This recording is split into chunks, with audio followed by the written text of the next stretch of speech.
kind of an impromptu video, because I wanted to just show you a little bit of what's been going on with this piece, this little table we're doing.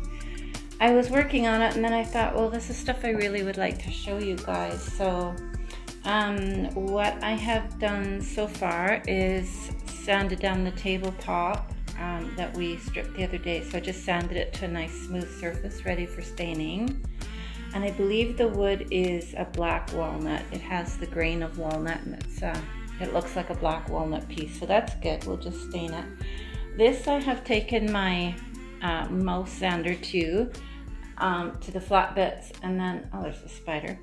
And then I have cleaned up everything else, including most of the dowels. So now what I need to do is take my brush and just brush out all the dust. There's so much dust in here now from me working on it. But I want to show you, sometimes it's a little tricky trying to figure out where it is that things come apart. And like I said, I like to take these pieces apart because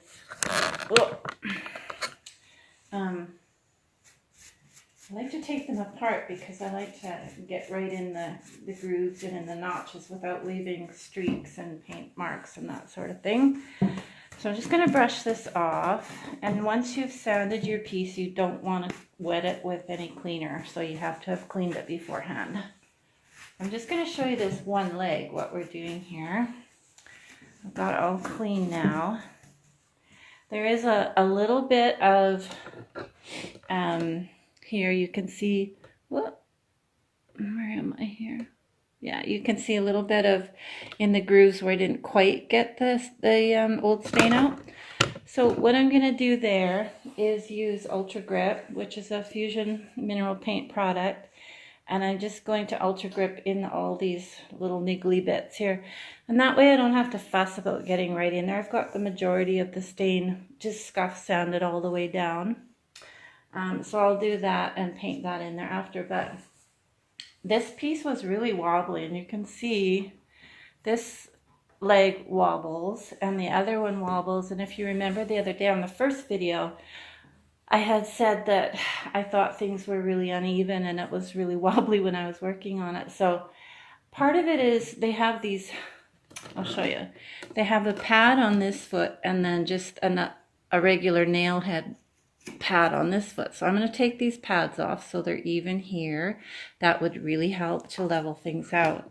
But also the big problem is this leg has to detach because I found that there's a dowel in here, and obviously the old glue has come loose.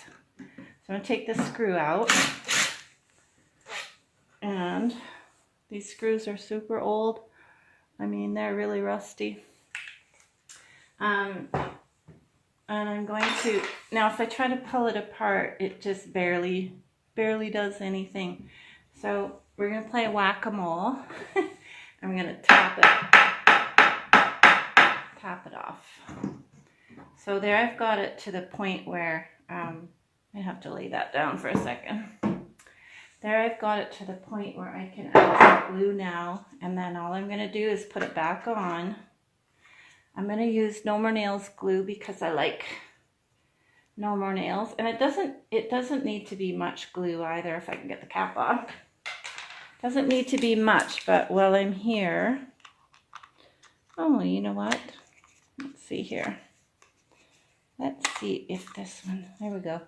So I'm going to glue this all the way down while I've got it open. If I can, you know, sometimes these things work and sometimes they don't, and they drive me crazy. But can you see that? Okay, let's see if we can get this out. Whoop, that's a lot of glue.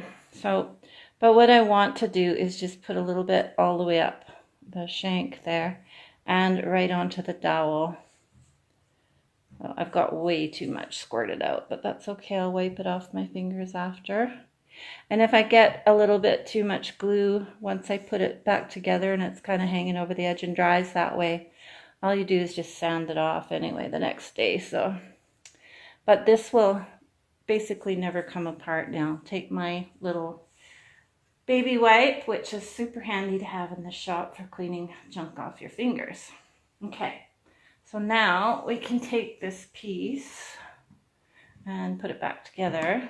And I'm going to move that back over there. And put this back together. And it's not going to go in. Oh, it did go in. Look at that. Perfect.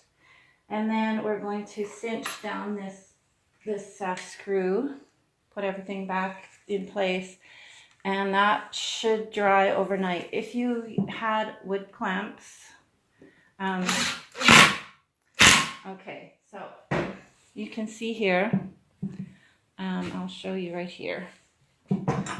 This glue has come outside the frame, and that's what you want. You want it to be a little bit pressed outwards so that it really is glued well in there. So that will take care of that wobbly bit. It will no longer ever be wobbly if you can get it that well done. And I'm going to take my rag and just wipe the excess off right now so there's not a big wad of it sticking out tomorrow. I'm going to let this dry overnight, and that will basically never move again. So this piece, you know, it might be 60, 70 years old, but when it's all tight and everything's set and everything's level again, it will last another, 60, 70 years. So it's great that way. So I'm going to show you the Ultra Grip again. I know a lot of you have seen this. Just need a little container, and in this case I'm using an old lid. You just need a very little bit, like maybe, like I would say for one whole leg, you might need a half a tablespoon. So it's very inexpensive. It's about $20 a bottle, but you don't need to use a ton of it. So, and it goes on white and it dries clear. And then I'm just doing these really detailed grooves. I don't know if you can still see that. So all these super detailed grooves in here. And then that way when I paint, I don't have to worry about missing anything there. And then of course, down at the bottom, same thing. There's some really detailed things. So if you're doing a chair, for instance, that had really detailed dowels or turned wood on the table or something like that, and you just can't get in there to sand it, just take your Ultra Grip and go around like this. Put this stuff on, let it dry overnight or 12 hours or so, and you can paint right over top of this Ultra Grip. And it's made so that paint will stick to, any paint will stick to it or anything. So perfect for using in these really intricate little niggly spots that are otherwise super hard to get into with sandpaper.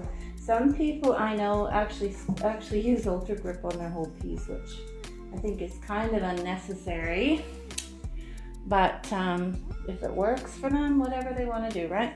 So that's Ultra Grip now. I'll let that dry. This is taken apart, and this is all taken apart and super glued, and then that will dry overnight. The Ultra Grip will dry overnight, and I'll just show you quickly this board.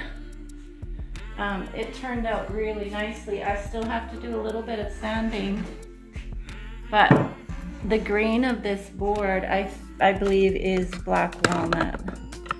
I was looking it up today. It doesn't appear to be oak. It doesn't have the pattern of oak, which has really fine grains. This is really typical of walnut. And walnut was used and is used quite extensively in furniture because it's a super hard wood, and it's easily sanded. It easily takes stain. So you can see here I've got some bits of old stain deep into the wood. I will probably work out these couple and a couple more, but otherwise it's pretty much ready to be restained, and I'll be restaining it a dark color. So that turned out pretty good, I think. And that is all I wanted to show you today, because this piece, once this all dries, it's actually all ready for painting. So we'll do that in a couple of, hopefully Monday or Tuesday at the latest, and we'll get this painted up and we'll get the top stained, and it's going to be a pretty little table. Thanks, guys.